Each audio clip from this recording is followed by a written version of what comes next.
ಬಸವಣ್ಣವರಿಗೆ, ವಿಶ್ವರತ್ನ Bharat Ratna doctor Baba Saheb Ambedkar ಅವರಿಗೆ ಕ್ರಾಂತಿಕಾರಿ ನಮನಗಳನ್ನು ಸಲ್ಲಿಸುತ್ತಾ ಇವತ್ತಿನ ದಿವಸ ಬೆಳಗಾವಿಯಲ್ಲಿ ಈ ಎಲ್ಲ ಶೋಷಿತ ಸಮುದಾಯಗಳು, ಅಹಿಂದ ನಾಯಕರುಗಳು ಸೇರಿದ್ದು ಯಾಕಪ್ಪ ಅಂದ್ರೆ ನಾಡು ಕಂಡ ಪ್ರಬುದ್ಧ ರಾಜಕಾರಣಿ, ನಾಡು ಕಂಡ ಅತ್ಯಂತ ಗಟ್ಟಿಯಾದ ರಾಜಕಾರಣಿ, ನಾಡು ಕಂಡ ಅಪ್ರತಿಮ ರಾಜಕಾರಣಿ ಸನ್ಮಾನ್ಯ ಶ್ರೀ ಸಿದ್ದರಾಮಯ್ಯ ಅವರನ್ನು ಕುರಿತು ಬಿಜೆಪಿ ಮತ್ತು ಜೆಡಿಎಸ್ ಮಾಡ್ತಿರ್ತಕ್ಕಂಥ ಅಪಪ್ರಚಾರವನ್ನ ಮತ್ತು ಮಾಡ್ತಿರ್ತಕ್ಕಂಥ ಹೀಯಾಳಿಸುವ ದೃಶ್ಯೀಕರಣವನ್ನ ಖಂಡಿಸಿ ಅದರ ವಿರುದ್ಧ ಒಂದು ದೊಡ್ಡ ಪ್ರತಿಭಟನೆ ಮಾಡಲಿಕ್ಕೆ ಇವತ್ತು ನಾವು ಇವತ್ತಿನ ದಿವಸ ಸೇರಿದ್ದೇವೆ. ಅದಕ್ಕೆ ನಾನು ಹೇಳ್ತೇನೆ, ನೆನ್ಪಿಟ್ಕೊಳ್ಳಿ, ಮಾನ್ಯ ಕುಮಾರಸ್ವಾಮಿ ಅವರೇ, ಮಾನ್ಯ ಯಡಿಯೂರಪ್ಪನವರೇ, ನಿಮಗೆ ಒಂದು ಪ್ರಶ್ನೆ ಮಾಡ್ತೀನಿ ನಾನು.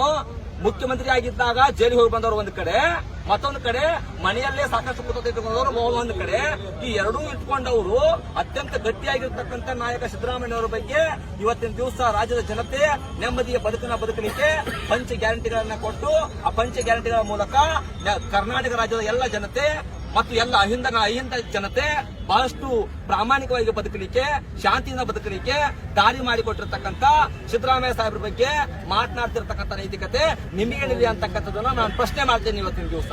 ಅದ್ರ ಜೊತೆಗೇನೆ ಮತ್ತೆ ನಿಮ್ಗೆ ನಾನು ಕೇಳ್ತೇನೆ, ಜೈಲಿಗೆ ಹೋಗಿ ಬಂದ್ರಿ, ನಿಮ್ಗೆ ಮಾಡಿದ ತಪ್ಪಲ್ಲ, ನಿಮ್ ಮನೇಲಿ ಹಗರಣ ಇದೆ, ನೀವು ಮಾಡಿದ ತಪ್ಪಲ್ಲ.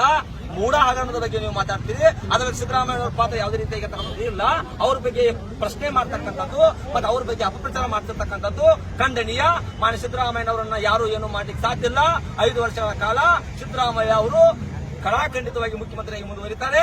ಅದನ್ನು ಬದಲಾವಣೆ ಮಾಡಲಿಕ್ಕೆ ರಾಜ್ಯದ ಯಾವುದೇ ಲೀಡರ್ಗಳಿಗಾಗಲಿ ಮತ್ತು ಮತ್ತೆ ಯಾರಿಗಾಗಲಿ ಯಾವುದೇ ರೀತಿಯಾಗಿರ್ತಕ್ಕಂಥ ಏನೇ ಮಾಡ್ಲಿಕ್ಕೆ ಸಾಧ್ಯ ಇಲ್ಲ ಅಂತಕ್ಕಂಥದ್ದು ಒಂದು. ಇನ್ನೊಂದು, ಮಾನ್ಯ ಕುಮಾರಸ್ವಾಮಿ ಅವರೇ, ನಿಮ್ಮನ್ನು ಪ್ರಶ್ನೆ ಮಾಡ್ತೀನಿ ನಾನು. ಬಡವರ ಜಮೀನನ್ನ, ಹಿಂದುಳಿದ ವರ್ಗದವರ ಜಮೀನನ್ನು ಕಿತ್ತುಕೊಂಡು ರಾಜ್ಯದ ಬಜೆಟ್ ನಲ್ಲಿ ಭಾಗಶಃ ಮುಕ್ಕಾಲು ಭಾಗ ಆಸ್ತಿ ನಿಮ್ಮದೇ ಇದೆ. ನೀವು ಒಬ್ಬ ಜನಪ್ರಿಯ ನಾಯಕನ ಬಗ್ಗೆ ಪ್ರಶ್ನೆ ಮಾಡ್ತಕ್ಕಂಥ ಕೆಲಸ ಮಾಡ್ತಾ ಇದ್ದೀರಿ, ಅಪಪ್ರಚಾರ ಮಾಡುವಂತ ಕೆಲಸ ಮಾಡ್ತಾ ಇದ್ದೀರಿ. ಅವ್ರ ಬಗ್ಗೆ ಮಾತನಾಡಲಿಕ್ಕೆ ನಿಮಗೆ ನೈತಿಕತೆ ಇದೆ ಅಂತಕ್ಕಂಥದ್ದು ಪ್ರಶ್ನೆ ಮಾಡ್ತೀನಿ ನಾನು. ಹೀಗಾಗಿ ರಾಜ್ಯದ ಜನತೆಗೆ, ಶೋಷಿತ ವರ್ಗಕ್ಕೆ ಮತ್ತು ಎಲ್ಲ ಸಮುದಾಯಗಳಿಗೆ ಅತ್ಯಂತ ಗಟ್ಟಿಯಾಗಿ ಹೇಳಲಿಕ್ಕೆ ಬಯಸ್ತೇನೆ, ಸಿದ್ದರಾಮಯ್ಯ ಅವರು 5 ವರ್ಷ ಮುಖ್ಯಮಂತ್ರಿ ಆಗಿರೋದು ಪಕ್ಕ. ಅವ್ರನ್ನ ಯಾರೇನು ಮಾಡಕ್ಕಾಗಂಗಿಲ್ಲ. ಅವ್ರ ಹಿಂದೆ ರಾಜ್ಯದ ಸಂಪೂರ್ಣ ಶೋಷಿತ ವರ್ಗ ಮತ್ತು ಜನತೆ ಇದೆ ಅಂತಕ್ಕಂಥ ಮಾತನ್ನು ಹೇಳಿ ನನ್ನ ಮಾತನ್ನು ಮುಗಿಸ್ತೇನೆ. ಜೈ ಭೀಮ್, ಜೈ ಭಾರತ್.